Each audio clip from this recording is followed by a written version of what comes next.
हाँ दोस्तों, आज की वीडियो में हम सीखने वाले हैं कि ए को आ ए अर कब पढ़ा जाता है। शायद आप लोगों ने ये टॉपिक पे पहले भी सीख रखा होगा, पर इस वीडियो में कुछ नया है क्योंकि पहले कुछ चीज़ें ऐसी थी जो हमें भी नहीं पता थी कि इसका क्या रूल्स होते हैं। पर आज हम आपको वो सारे रूल्स के साथ आपको सिखाने वाले हैं। तो चलिए शुरू करते हैं ताकि आप अच्छे से सीख सकें। तो चलिए देखते हैं किसको क्या पढ़ते हैं। सबसे पहले देख लेते हैं कि ए को अ कब पढ़ते हैं। अब देखिए, आ भी दो तरीके के होते हैं, एक होता है छोटा आ, एक बड़ा आ। तो इंग्लिश में भी दो तरीके के होते हैं, यानी कि छोटा आ कब पढ़ा जाता है और बड़ा आ कब पढ़ा जाता है, इसके बारे में जान लेते हैं। तो छोटा आ पढ़ने का एक रूल्स है कि अगर ए के बाद एन होगा या फिर एल होगा या फिर आर होगा या फिर ए एन टी होगा या फिर ए एन सी ई होगा, तो आपको ए को अ पढ़ना है। एक बार अच्छे से समझा देती हूँ। जैसे कि पिलर में आप देख रहे हैं ए आर है, तो हम ए आर को अर पढ़ रहे हैं और आ कौन सा वाला है, वो छोटा वाला है। रेगुलर में भी ए आर है, यानी कि उसको भी अर पढ़ रहे हैं। नॉर्मल में ए एल है, यानी कि अल पढ़ रहे हैं। ठीक है, तो इसी तरीके से अगर साथ में ए एन आएगा तो उसे हम अन पढ़ेंगे, ए एन टी आएगा तो उसे हम अंट पढ़ेंगे, ए एन सी ई आएगा तो उसे हम अंश पढ़ेंगे। ठीक है, तो यहाँ पर आपको समझ में आ गया कि ए को आ कब पढ़ते हैं, क्योंकि हमें नहीं पता होता कि किसको क्या पढ़ना है। चलिए जान लेते हैं कि ए को ए कब पढ़ा जाता है। कि ए को ए कब पढ़ा जाता है, जब ए के बाद एक लेटर छोड़कर ई होता है तो ए को ए पढ़ा जाता है। जैसे कि मेल में आप देख रहे हैं ए के बाद एल है और एल के बाद ई है, यानी कि बीच में एल है और उसके बाद ई है। तो अगर इसी तरीके से एल की जगह अगर टी होगा, एम होगा, पी होगा, कुछ भी होगा, तो आपको ए को ए पढ़ना है और उसके लास्ट वाले ई को हम कुछ भी नहीं पढ़ेंगे। तो यहाँ पर आपको समझ में आ गया कि ए को ए कब पढ़ते हैं, जब एक वर्ड छोड़ के ई होता है तो ए को ए पढ़ा। कि मेल में आप देख रहे हैं, गेट में आप देख रहे हैं, मैट में देख रहे हैं, ए के बाद एक वर्ड छोड़ के ई है तो ए को ए पढ़ा जा रहा है। और लास्ट में कभी भी ई होता है तो हम ई को नहीं पढ़ते हैं। तो यहाँ पर आपको समझ में आ गया होगा कि ए को ए कब पढ़ा जाता है। एक और रूल्स होता है जो आपको नहीं पता होगा कि ए को ए कब पढ़ा जाता है।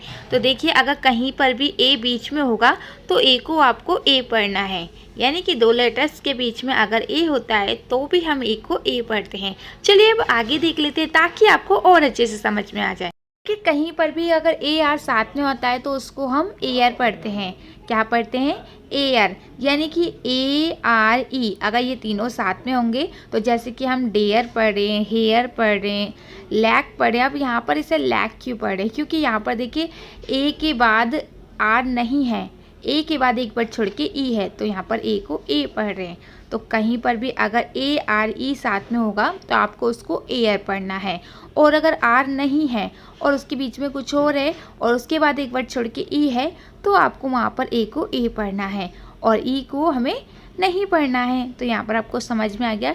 शेयर में भी आप देख रहे हैं इसी तरीके से पढ़ना है। तो बहुत ही ईजी है, बस आपको नहीं पता होता इसलिए आप थोड़ी सी गलतियाँ कर देते हैं। पर अगर आप एक बार ये सीख जाते हैं तो आप कभी भी गलत नहीं पढ़ेंगे। तो यहाँ पर आपने देखा किसको क्या पढ़ा जाता है। चलिए अब थोड़ा सा आगे और समझ लेते हैं ताकि आपको और अच्छे से समझ में आ जाए। कि जैसे कि मैंने आपको बताया था कि दो व्यंजनों के बीच में अगर ए होता है तो ए को ए पढ़ा जाता है। जैसे कि बैड हो गया, सैड हो गया, मैट हो गया, कैप हो गया। तो यहाँ पर आप देख रहे हैं सब के बीच में क्या है? ए है। तो ए अगर इसी तरीके से बीच में होगा तो आपको क्या पढ़ना है? ए को ए पढ़ना है। तो उम्मीद करती हूँ अब कोई भी ऐसा क्वेश्चन नहीं होगा जो आपके दिमाग में होगा कि ए को क्या पढ़ा जाता है, ए को आ कब पढ़ते हैं, ए को ए कब पढ़ते हैं। अगर अभी भी है तो आप हमें कमेंट बॉक्स में पूछ सकते हैं। तो यहाँ पर आपने समझा कि ए को ए कब पढ़ते हैं। चलिए थोड़ा सा है जो बड़ा आ होता है, यानी कि बड़ा ए बड़ा आ कब पढ़ा जाता है ये जान लेते हैं। कि जैसे कि आपने देखा होगा कहीं कहीं ए को बड़ा आ भी पढ़ा जाता है, जैसे कि कार, फार, स्टार, या फिर अब ज़्यादातर तो बड़ा आ जब भी पढ़ा जाता है जब ए के बाद आर होता है। जैसे कि कार में देख रहे हैं आप, फार में देख रहे हैं, स्टार में देख रहे हैं, और यहाँ पर सभी में आप देख रहे हैं सबके बाद ए के बाद क्या है? आर है। तो सिंपल आपको समझ में आ गया, यानी कि ए को आ जब भी पढ़ा जाता है, जैसे कि मैंने छोटे आ में बताया था कि ए के बाद आर होगा या फिर एल होगा, या फिर यहाँ पर देखिए एक चीज़ और है जो मैं आपको बता दूँ कि अगर यू जी एच साथ में होता है तो जी को फा पढ़ा जाता है। तो कहीं कहीं GH को फा भी पढ़ा जाता है।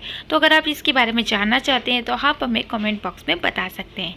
ठीक है, तो आपने यहाँ पर समझा कि ए को बड़ा आ कब पढ़ा जाता है। अब बड़ा आ का कोई रूल्स नहीं बना है, बट हाँ मैं जहाँ तक आपको अंदाजे से बता सकती हूँ तो वही सारे रूल्स है कि ए के बाद आर आएगा या फिर एल आएगा या फिर एन आएगा या फिर ANT आएगा, तो आपको छोटा बड़ा एक जैसे ही पढ़ना है।